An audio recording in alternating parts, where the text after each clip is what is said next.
Welcome to my YouTube channel JNC23 में आपका स्वागत करता हूं। आइए आज हम सॉल्व करेंगे अर्थमेटिक के सब इंपॉर्टेंट क्वेश्चन जो आपके बोर्ड एग्जाम से काफ़ी इंपॉर्टेंट क्वेश्चन है, जो बोर्ड एग्जाम में आने के चांसेस ज़्यादा होते हैं। तो आज हम उसी टाइप के क्वेश्चन को सॉल्व करेंगे। जैसे दिया हुआ है question, for what the value of n, यानी एन की वैल्यू फाइंड आउट करनी है। The nth term of the 2AP 63, 65, 67 and equal to the 3, 10, 70 और इक्वल। यानी कह रहा है कि यदि इन दोनों के nth टर्म आपस में इक्वल हो तो n की वैल्यू क्या होगी। ठीक है, यानी आप ऐसे भी कह सकते हैं कि an of first term first series equal to nth of second AP। Clear है, यानी इसका an टर्म इसके an के बराबर है तो हमें n की वैल्यू फाइंड आउट करनी है, यानी nth टर्म। यानी हम सीरीज लिख देंगे। पहले क्या दिया है, 63, 65, 67 dot dot dot is equal to, यहाँ दिया है 3, 10, 70 डॉट डॉट डॉट। क्लियर है। अब इसमें हम क्या करेंगे कि दोनों इक्वेशन में a और d की वैल्यू पहले पता कर लेंगे। यानी क्या है, यहाँ पे अगर निकालेंगे तो a की वैल्यू 63 हो जाएगी और d की वैल्यू 65 से 63 जाएगी तो क्या आ जाएगी 2। यानी यहाँ से a और d की वैल्यू ये आ जाएगी और यहाँ से a की वैल्यू 3 और d की वैल्यू 10 से 3 जाएगा तो क्या आ जाएगा 7 आ जाएगा। क्लियर हुआ। ये हमारे दोनों तरफ से a और d की वैल्यू दोस्तों क्या हो गई, फाइंड आउट हो गए। तो हम फार्मूला में रखेंगे a plus n minus 1 into D. जैसा कि मैंने फार्मूला बताया दोनों के लिए सेम होंगे। an is equal to a plus n minus 1 into d. ये हमारा फार्मूला दोनों का कॉमन होता है, an बराबर a plus n minus 1 into D. उसी के अकॉर्डिंग हम रखेंगे a की वैल्यू यहाँ क्या है 63 plus n minus 1 into D का मान 2 हो जाएगा। यहाँ पे रखेंगे तो a plus n minus 1 into d. Clear हो गया।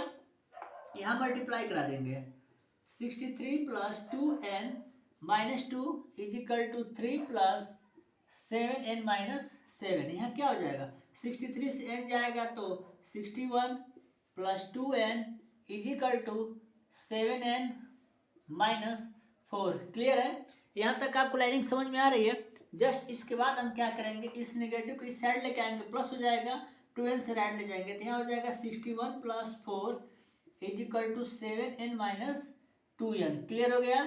इसके बाद हम क्या करेंगे, यहाँ 7n से 2n माइनस कराएंगे तो यहाँ आ जाएगा 5n इज इक्वल टू 61 और 4 65। 5 से आप क्या करेंगे 5 1 जा 5, 5 3 जा 15, n इज इक्वल टू क्या हो जाएगा 13। यानी हमारा n की वैल्यू क्या आ जाएगी 13। इस तरीके से क्वेश्चन हमारा दोस्तों इसकी वैल्यू हमारी आ जाएगी, n की मान क्या आ जाएगा 13। तो आइए हम इसको क्वेश्चन को दोबारा को रिलेट करते हैं।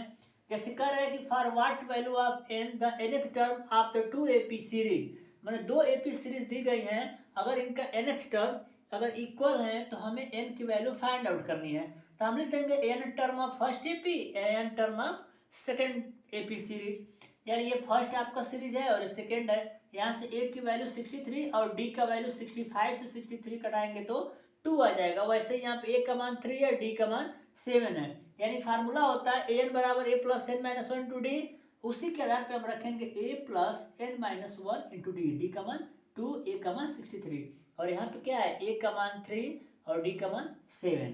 तो 63 प्लस 2 1 जा 2n minus 2 is equal to 3 plus 7n minus 7। तो यहाँ 63 में 2 माइनस करेंगे 61 plus 2n is equal to 7n, 3 में 7 जाएगा minus 4।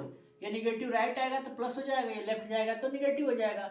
7n minus 2n is equal to 5n और 61 प्लस 4 इज इक्वल टू 65। 5 1 जा 5, 5 3 जा 15। तो n की वैल्यू हमारा क्या आ जाएगी 13। क्वेश्चन दिया हुआ है, if seventh term of AP is 24 less than the 11th term and first term is 12, then find the value of 20th term.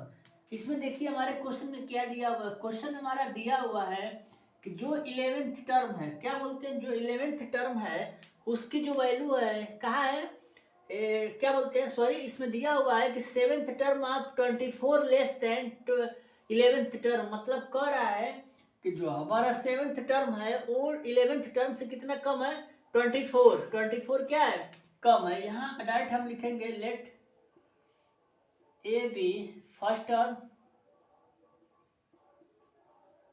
And D with the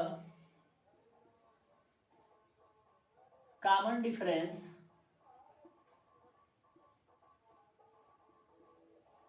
then according to question क्या दिया है, जो seventh term है वो 11th term से क्या है, 11th term का क्या है 24 लेस देन है, कम है, मतलब या इधर हम माइनस कराएं या तो फिर इधर 24 क्या करेंगे प्लस कर देंगे। क्लियर हो गया। अब सेवेंथ टर्म की वैल्यू क्या होती है, a plus 60 plus 24 equal to 11th term का मतलब a प्लस 10d।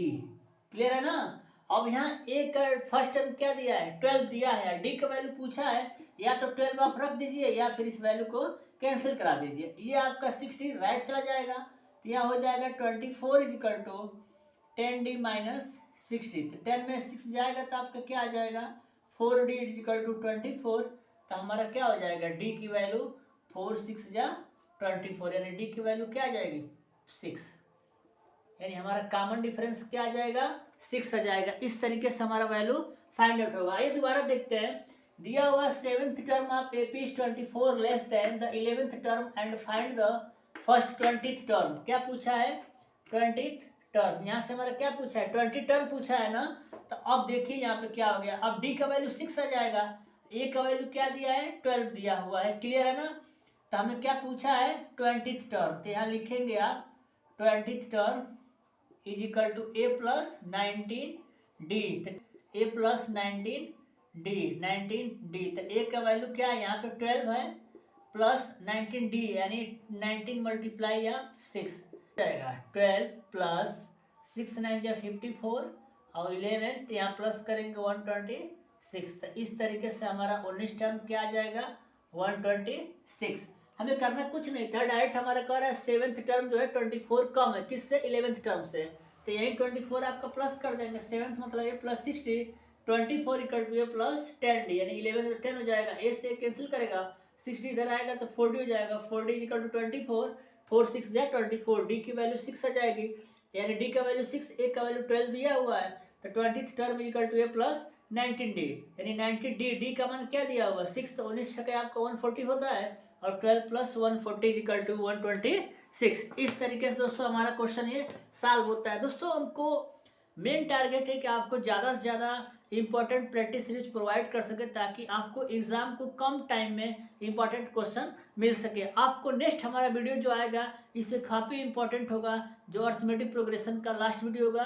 हम उम्मीद करेंगे कि आप हमारे सारे प्रैक्टिस सीरीज को जरूर एक बार कम से कम उसको देख करके सॉल्व करिए। अगर जो भी क्वेश्चन में डाउट लगे आप तुरंत हमें कमेंट करिए और